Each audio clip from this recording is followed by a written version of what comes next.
Ladies and gentlemen, welcome to Fashion Avenue News. I'm your host, Sophia Davis, and tonight we have the Queen of Style, Miss Wendy Isaac. Before we get into our interview with the Queen, let's have a word from our sponsors. We'll be right back in just a moment.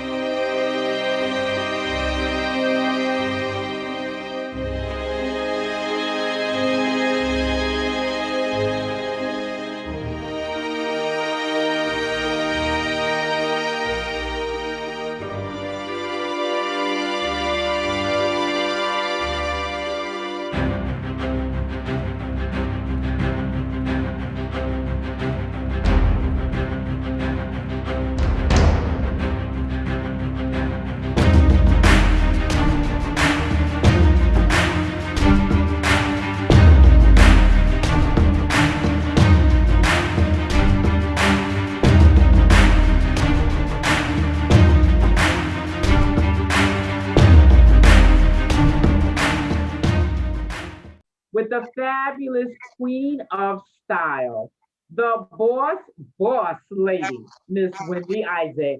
And we're talking to her about all of the fabulous things she does.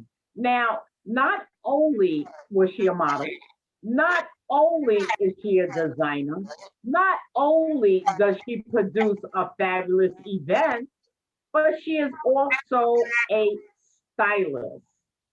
She styles you. She can, and I mean, you heard her say earlier, she used to style up her sister was her live mannequin. So she took that even a step further. And if I may say, she styles at the top places in New York City. Talk a little bit about being a stylist. For me, being a stylist is an amazing job, a fashion wardrobe stylist. And it's a prideful job. And a lot of times people think that we don't do anything. And what I got to tell you is a lot of work. And when I say work, because when you put in new seasons, we call it seasons. And when you put in seasons together, whether it's spring, fall, winter, summer, when you put in seasons together, you have to be able to show the garment just like the way it came off the runway in the boutique stores. And Mhm. that's what I do. We have the architectural layout of the place. We have to look at that. Then we have to see placement of items. Then we have to look at the mannequins. Are the mannequins depicting the models that were on the runway during Fashion Week? Are they stating what the designer wants? And these are knowledge that you have to read about. If you're styling for Versace, you have to look at Versace's background. You have to be knowledgeable of what is his story. What is the story behind the garment? What is the message he is sending? If you're styling for Givenchy, you have to be able to say, what is Givenchy's message that he wants the people to know? What is the color story? What is the color palette?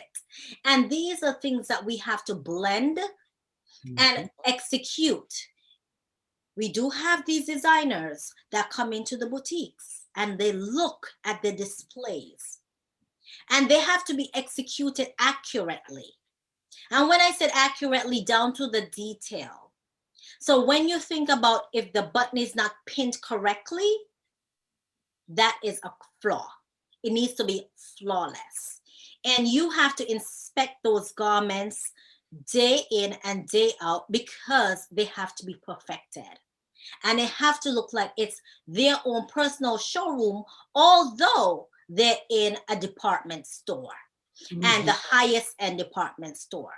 So you want to make sure that those garments are really reflecting their showrooms that they have around the world. Remember, we're in New York City, the fashion capital. And when you're in the fashion capital, you have to be always ready and be able to say, you're looking like what you're wearing. And that's the one thing for New Yorkers. I must say, we love fashion, we love trend, we love to look good. And I think that if you're not seeing that look on the mannequin as a designer walking into Bergdorf Goodman, then that's a problem. That's a Mhm. problem. And that's my problem. Because now I have to make sure that that is executed flawlessly and consistently. Exactly. Yes. You And understand? people don't realize what it takes. It's not just throwing pieces together because there's so many people that say, "Oh, I'm a stylist, I'm a stylist, I'm a stylist." It's not about just throwing pieces together. It's really about really knowing what the trends are. Again, the history of the line. Yes. What is the brand? What are they trying to display? The color scheme, all of that Yes. goes into play. It's almost like, okay, and I tell people, you're playing dress up, but this is the real world. So This you is a have real to, dress up. this is the real dress up, right? And you have to know your color stories, you have to know your color palettes. And this is why when you style to body form, height, different shapes, and aesthetics. We just don't throw some garments on an individual. And that's what one thing a lot of people have to stop. As a stylist, I have seen it for myself, and sometimes I've given advice, and sometimes not say anything based on who the person is. And when you throw things together, the person doesn't have the right body type, the garment doesn't look right. And if you Exactly. don't, and if you don't know body types and you're saying you're a stylist, that's styling 101. That's something that you need to look up and study or Google or YouTube, because that is the beginning stages. One of the things, I'm a member of the ACI International Fashion Styling Group, and they teach you. We have classes. No matter what you do, how far in your career, you still have to go to classes and you still have to maintain that counseling badge, because that's who you represented. And that's where you're saying that you're international stylist. You're not just a stylist because you're saying you're stylist. You have classes and you have courses that you have to take and pass, just like you go to college, and you do anything else. But we as stylists, or who have aspirations to be a stylist, I think that we need to do our homework first and make sure we understand what styling means. Remember, styling is a definition of putting garments on an individual to make them look chic, but at the same time, detailing to body type. And you see, one of the things that people also don't understand is that, some people just say, "Oh, I'm a stylist," because something looks good they put something on someone and it looks good. But you are a real stylist. I mean, they fly you all over the world. You've been to Japan to style, you style pageants. I mean, people fly you down to style them for their wedding. Yes. So it's not like you're just, someone that's doing a shoot or editorial. You can style beauty pageants, weddings, you name it, you can do it. And Yes. that's a real stylist, not just, pigeonholed into one place of doing a window or, a Yeah. display. You Mhm. can do whatever they ask you, you can do it. That is a real stylist. Yeah, So, exactly. Thank you. yeah, so I think that that's very important for people to understand. It's not just putting clothes on someone. Now, with all that you do, okay, with all that she does, the boss lady does quite a bit, but she's not through yet because guess what? She has a cosmetic line, she has a fragrance line. Let's talk about those two lines. My cosmetic line, I started 2 years ago. And this was because, I felt as though I was always buying MAC or another brand. And I felt like at a certain time in the day, your makeup, we work 10, 12 hours a day.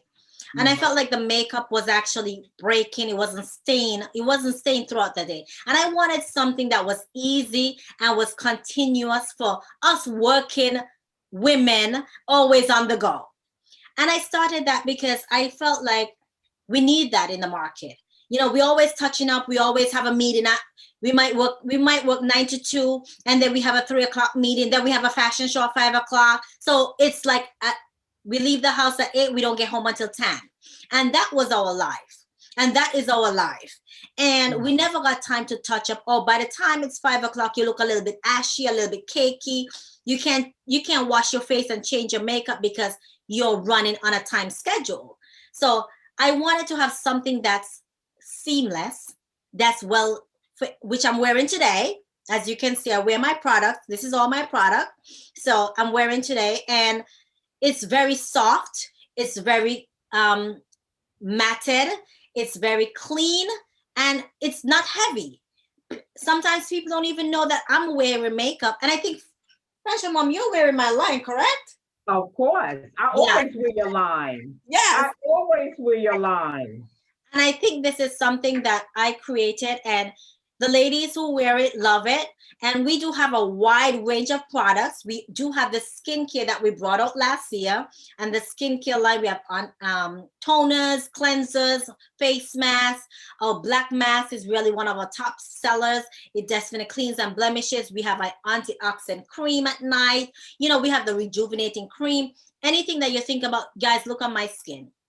I use my products continuously, and I can't say that I don't love my products because I use them. Yes, and I love your product because I definitely use.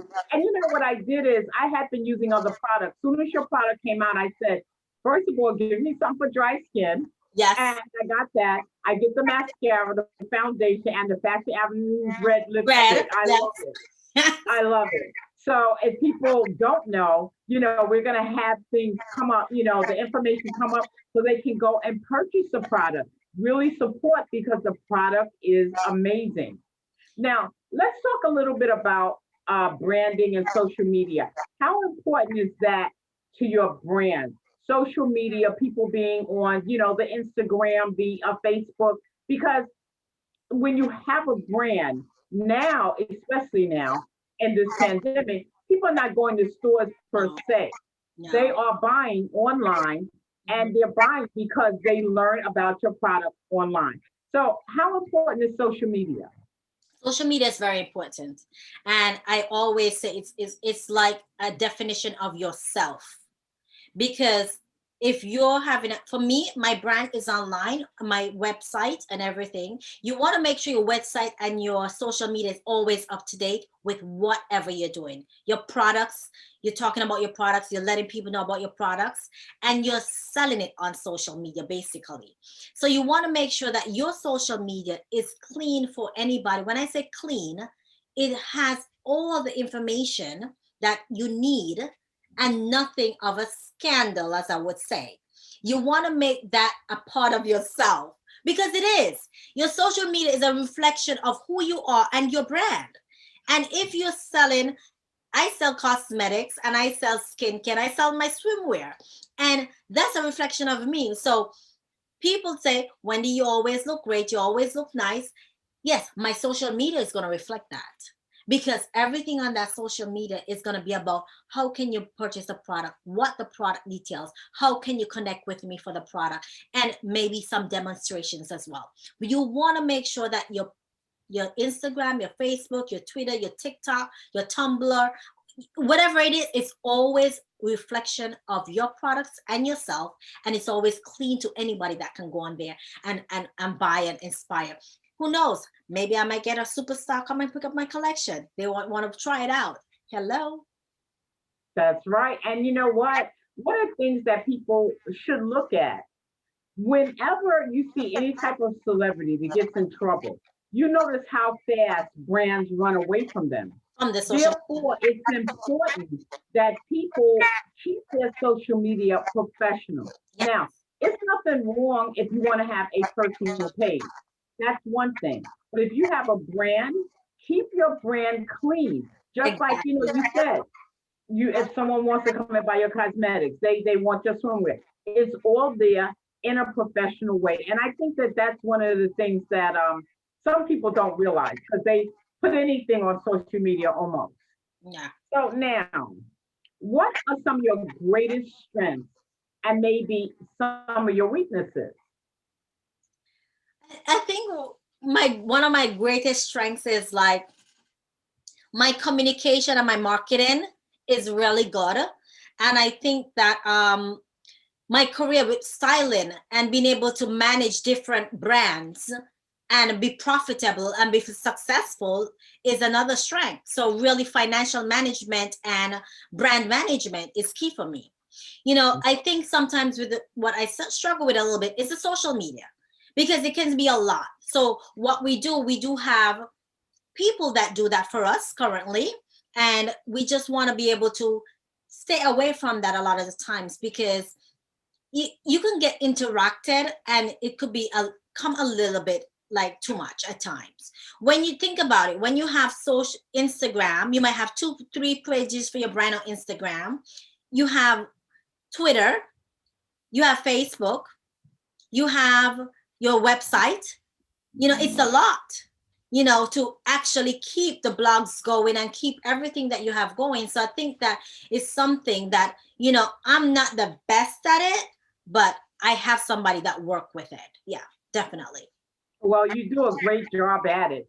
Mhm. And talking about a great job, you also have a television show, Style Wednesday. Let's get that TV show in there because Style Wednesday is fabulous. I don't miss an episode.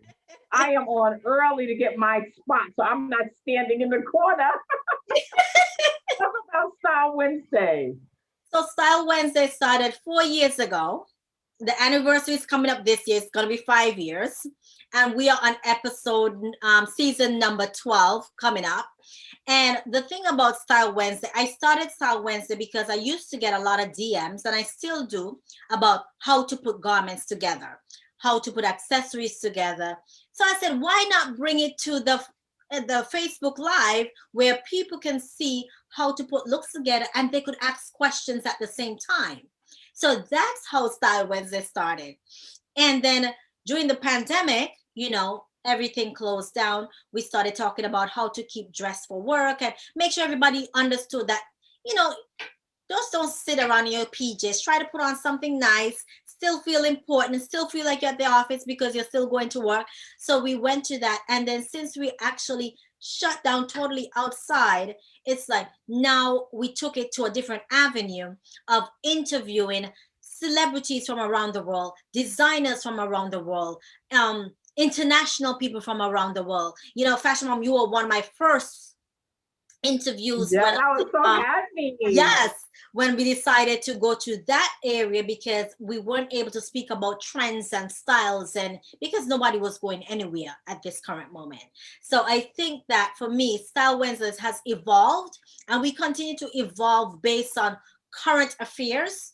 And that's how I love about it, because we're able to navigate on the now versus waiting for the future. We're navigating in the now and we're working in the now. And who knows, maybe 2 months from then we'll be outside and I'll be telling you what not to wear and what to wear. Yes. And I think that's very good because you see, you didn't just stop. You know, a lot of people kind of stopped sometime because they weren't sure what was happening next. Yeah. But a lot of us pivot and we said, okay, we can't do this, but let's do that. And Yeah. I think that that was one of the amazing things, that you did. Now, I just want to touch on one other thing. You did a great show that I loved. I mean, I just absolutely loved this show. And it was the Wear Pearl Wednesday or something like that. Special And, edition. let's tell Yes. you, that has got to be my favorite one of all because you had so many women from different walks of life, all of them wearing pearls, all of them with a story. You know, everybody wasn't a superstar, but they were all doing something. And to me, they were all superstars Yes. because they were all making moves in their lives. But what Yes. I'm trying to say is, it's not like you went out and picked celebrity only or, you No. know, this important person. These were people that were making moves in their lives and shaping the world. Talk briefly about Pearl Wednesday. Uh, Pearl Wednesday, it was in appreciation of Kamala Harris, who is now our vice president, who has Caribbean blood, and she is a Black woman. And for me, as a Black female who has grown up in this industry, a lot of times we don't get to see and how should I say, celebrate each other. And I wanted Style Wednesday to be a celebration with women in pearls to empower anybody that's out there. I handpicked the panelists because I wanted everybody to bring a different area of life. It was not only about fashion. We had the fashion, we had fashion mom on, we had our first lady of retail, you had myself, but then we had Justin Henry Martin, who's an ambassador and who was an electoral candidate for St. Kitts and Nevis political candidate back in the day. And then you had the doctor of psychology, Kim Isaac de Barros. Then you had another doctor of medicine. Then we had the senior parole officer. So we had a communication specialist, So for me, we had so many areas because in order for us to be successful, we have to understand where we're going and how we can collaborate together. We all have to see empowerment differently. And for us in fashion, we see it one way, but they came and brought another area that we weren't able to see. And that was what I wanted to do. I wanted everybody to be able to empower each other in a different light. And everybody did a phenomenal job. Everybody walked away feeling great. And the audience was really amazed. They asked important questions, we answered, and they loved the dialogue. And I don't think that we missed any topic because everything that was covered was on the women's empowerment, how to get out a struggle of not feeling empowered. How can we make sure that everybody is being successful or can be successful, and what steps they need to take? So I love that we had a great panel and we were able to touch from an age group of 3-4 years old all the way up, because there was no age category that was left unsaid about what they can do, what they cannot do. And I love that. That had to be my most favorite show. And I was glad I was on the panel. I didn't even know that I was on, but I was so happy to be invited to that because that was so important, wearing the pearls. Sometimes people think they can't do anything, but even that one little small thing of wearing a pearl necklace shows that, hey, Kamala, I'm with you. Yes. So I think that you really did a great job with that. I love it. And And Fashion Mom, I think that for me, it was about more of how can we do this as a sisterhood going forward and move together. You always say, together we are forced. As an individual, we can't do as much. And I think that's what we need to go to and think about women of our color. How can we come together and be a force to be unstoppable versus working alone? Yes. And that's why I always say we are stronger together. People may have different ideas and stuff, but if we can just understand each other, we can be a force to be reckoned with. So this is some of the things that I love that you bring on Style Wednesday, even when, it's not a group of people, you still bring that to make everybody feel included. So I think that that's fabulous. Now, I want to make sure I haven't missed anything because this lady does so much that I could have missed something. Did I miss anything? Is there anything I didn't talk about? No, I think you got it all. I think you got it all. Thank you. Because you do a fabulous job. And I just want you to give us your social media. We will also have it come up on the screen, but just find out, so people can find out where they can reach you. On Facebook, Instagram, and Twitter is Le Coiffeur the Stylist. And on my website is www.lecoiffeurnyc.com. And any last inspirational words for our viewers? I always say, don't let the fashion wear you. You wear the fashion. And what does that mean? Empower yourself. Be brave. Be great. And know who you are. And always show who you are. Excellent. I love it. Well, I want to thank the Queen of Style, the boss lady, Miss Wendy Isaac, for being my celebrity guest this evening. I'm your host, Sophia Davis, and you're watching Fashion Avenue News TV, where only the best will do. We'll see you next week. Thank you.